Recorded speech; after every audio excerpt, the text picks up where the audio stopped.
எல்லாருக்கும் வணக்கம். இன்றைக்கி நம்ம வீடியோவில் என்ன பார்க்க போகிறோன்னா பவர் ஸ்ப்ரேயர் பற்றி தான் பார்க்க போகிறோம்.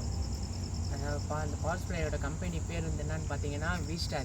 இப்போதைக்கு அந்த ஸ்ப்ரேயரை வந்து நான் அன்பாக்சிங் பண்ணுறதை உங்களுக்கு காமிக்கிறேன். இந்த பவர் ஸ்ப்ரேயரோட பேர் என்னன்னு பார்த்தீங்கன்னா V-Star. இப்போ இந்த ஸ்ப்ரேயரை வந்து புதுசாக வாங்கியிருக்கோம். இந்த ஸ்ப்ரேயரை பற்றி நான் இப்போ உங்களுக்கு எக்ஸ்பிளைன் பண்ணுறேன்.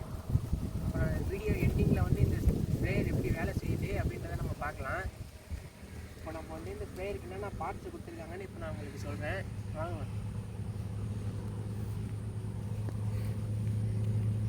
இந்த ஸ்ப்ரேயர் வந்து எதை வச்சு இயங்குதுன்னு பார்த்தோம்னா 2 ஸ்ட்ரோக் பெட்ரோல் இன்ஜின் வச்சு இயங்குது. இந்த இன்ஜினோட பவர் வந்து 34 cc. வழக்கம் போல் இது நம்ம காய் ஸ்டார்டிங் தான், இழுத்து ஸ்டார்ட் பண்ணுறது தான். இதுக்கு வந்து 2 டைப்ஸ் நாசில் கொடுத்துருக்காங்க. இந்த நாசில் வந்து நம்ம மரத்துக்கு ரொம்ப ஹைட்டாக இருக்கிறதுக்கெலாம் அடிக்கிறது இந்த நாசில் யூஸ் பண்ணுவோம். இது வந்து கீழே இருக்கிற பயிருக்கு, நெல், வேர்க்கடலை இந்த மாதிரி பயிர்களுக்கு இந்த நாசில் யூஸ் பண்ணுவோம்.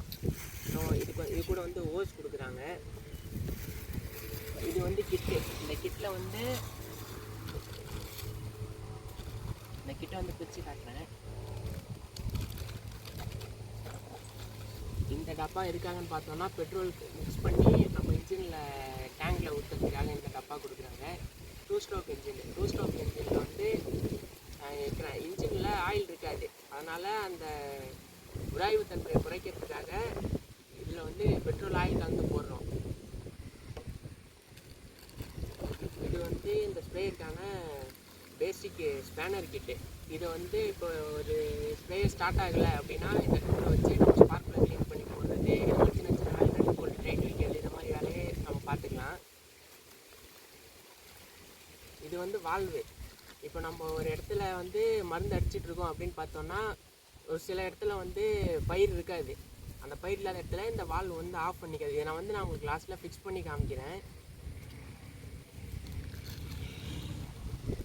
இது வந்து ஓரிங்கு. இந்த ஓரிங் எதுக்காகன்னு பார்த்தீங்கன்னா இந்த நாசில் எங்கேயாவது லீக்கேஜ் இருக்குன்னா அந்த ஓரிங்கை, பழைய ஓரிங் எடுத்துகிட்டு இந்த புது ஓரிங் போட்டுக்கலாம். அதுக்காக தான் இந்த ஓரிங் ஸ்பேர் கொடுத்துருக்காங்க.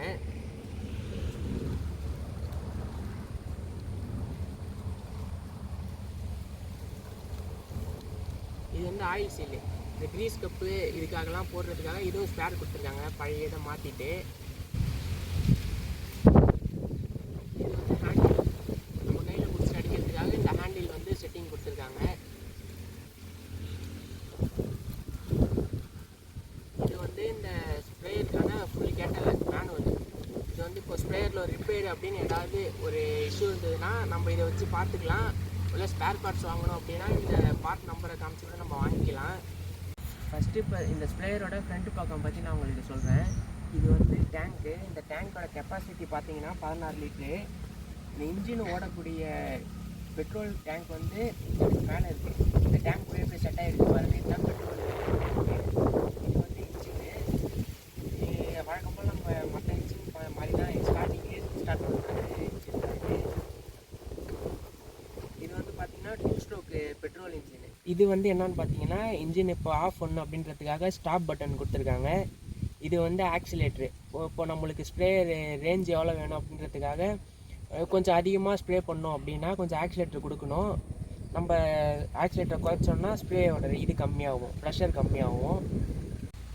இந்த ஒரு சின்ன ஹோஸ் எதுக்காக கொடுத்துருக்காங்கன்னு பார்த்தீங்கன்னா டேங்கில் இருக்கிற லிக்விட்லாம் பம்புக்கு இறங்குறதுக்காக தான் கொடுத்துருக்காங்க. மருந்து எவ்வளோ ஸ்பீடாக இறங்கணும் அப்படின்றதுக்காக இந்த வால்வு கொடுத்துருக்காங்க. இந்த ஸ்ப்ரேயருக்கு முக்கியமான இது இப்போ பார்ட்டே இந்த பம்பு தான். இந்த பம்ப் வந்து கேஸ்டிங் மெட்டீரியலாக செய்யப்பட்டது. இது வந்து நம்ம எதாலையும் போட்டு அடிக்கக்கூடாது. அடித்தோன்னா இது டேமேஜ் ஆக நிறைய வாய்ப்பு இருக்குது. அடுத்து இந்த பம்போட மெயின்டெனன்ஸை பற்றி சொல்கிறேன்.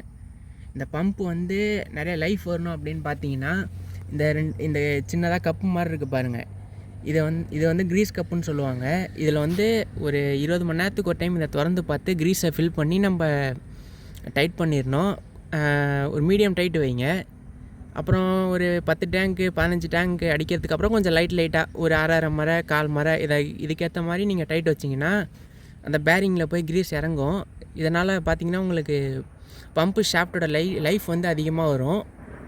இப்போ வந்து இதை நான் ரிமூவ் பண்ணி காமிக்கிறேன். ரிமூவ் பண்ணி உள்ளே இருக்கிற ஆயில் எப்படி போடுறதுன்றதை காமிக்கிறேன். இந்த 4 ஸ்க்ரூ தான் ரிமூவ் பண்ணோம்.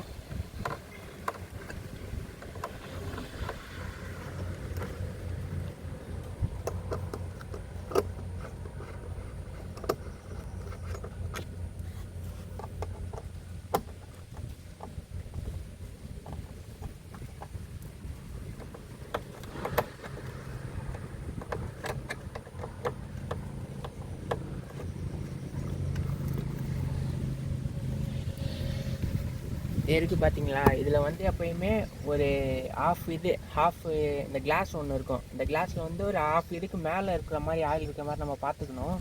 சப்போஸ் ஆயில் குறையுதுன்னா இங்கே உள்ள ஒரு கேப் இருக்கும். அந்த கேப்பில் வந்து நம்ம இங்க் ஃபில்லர் வச்சு தான் ஆயில் போடணும். நல்லா காமிச்சிருக்காங்க பாருங்கள் கிளாஸில். இப்போ இதில் வந்து பாதி இருக்குது. நம்மவே கொஞ்சம் போடணுன்னா இப்போதைக்கு போட தேவையில்ல. ஒரு 20 மணி நேரம் ஓடினதுக்கு அப்புறம் கூட நம்ம ஆயில் போட்டுக்கலாம். நம்ம வந்து பெட்ரோலை ஊற்றிடலாம்.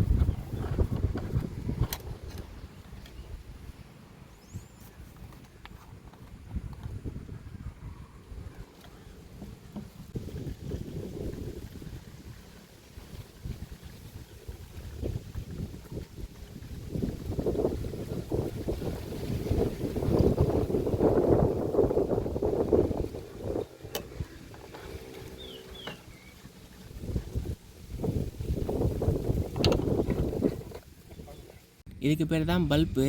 இது வந்து நம்ம பம்ப் பண்ணால் தான் மேலேருந்து இருக்கிற ஃபியூல் ஃபுல்லாக கீழே இறங்கி இந்த ஓஸ் வழியாக இந்த கார்பரேட்டருக்கு வரும். இப்போ நம்ம இதை பம்ப் பண்ணலாம்.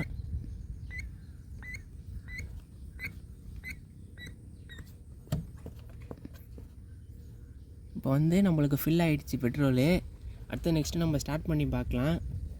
ஸ்ப்ரேயரில் பிடிச்சதே எனக்கு இந்த பார்ட்டு தான். ஏன்னாலனா இந்த கொஞ்சம் பழைய ஸ்ப்ரேயர்லலாம் இந்த கப்பு வரைக்கும் தான் இருக்கும்.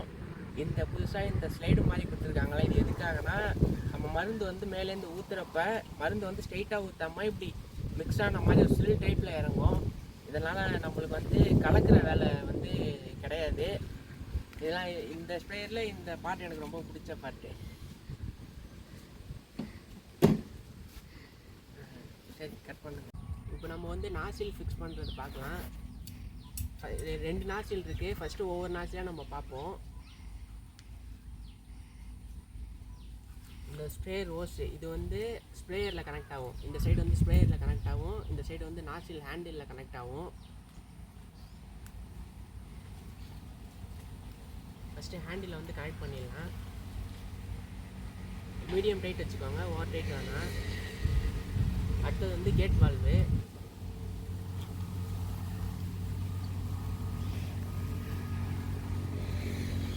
அடுத்ததாக பார்த்தீங்கன்னா நாசில் டியூப்பு கனெக்ட் பண்ணிடலாம்.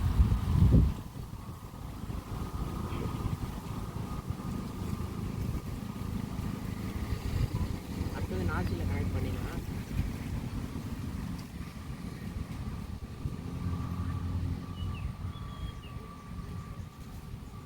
இப்போது இதான் இது ஒரு செட்டிங்கு. இதை வந்து இப்போ நம்ம ஸ்ப்ரேயரில் கனெக்ட் பண்ண போகிறோம்.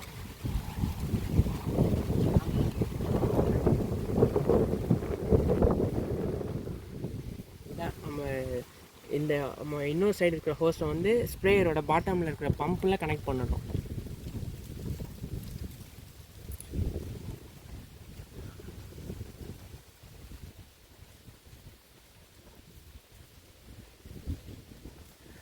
சும்மா கை டைட் வச்சிங்கனாலே போதும்.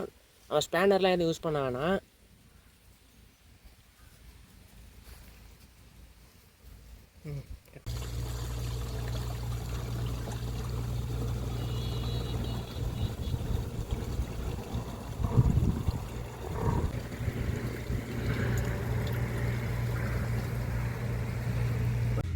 நம்ம வந்து இந்த இன்ஜினை ஸ்டார்ட் பண்ண போகிறதுனால கொஞ்சம் த்ராட்டில் வச்சுக்கலாம். இப்போ த்ராட்டில் வந்து ரொம்ப கம்மியாக இருக்குது, கொஞ்சம் அதிகமாக வச்சுக்கலாம்.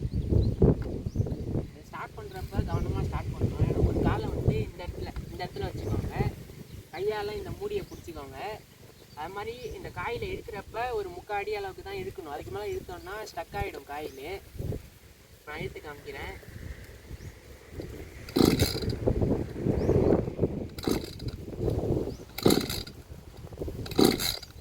ஸ்டார்ட் ஆகலை, அதனால் இப்போ சோக் போட போகிறோம்.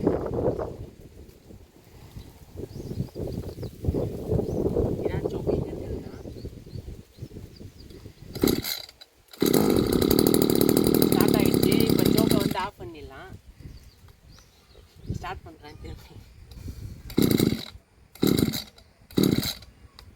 சோக்கை ஆஃப் பண்ணிட்டு ஸ்டார்ட் பண்ணி பார்க்கலாம்.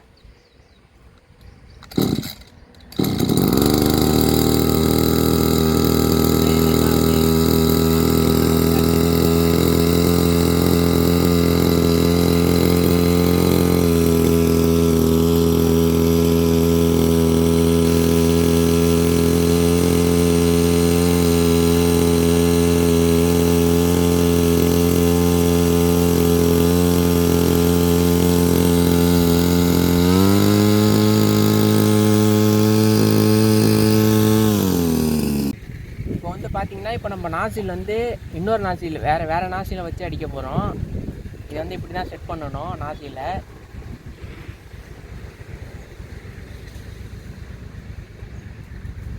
அவ்வளோதான். நம்ம வால்வு வந்து ஓப்பனில் வச்சுக்கலாம்.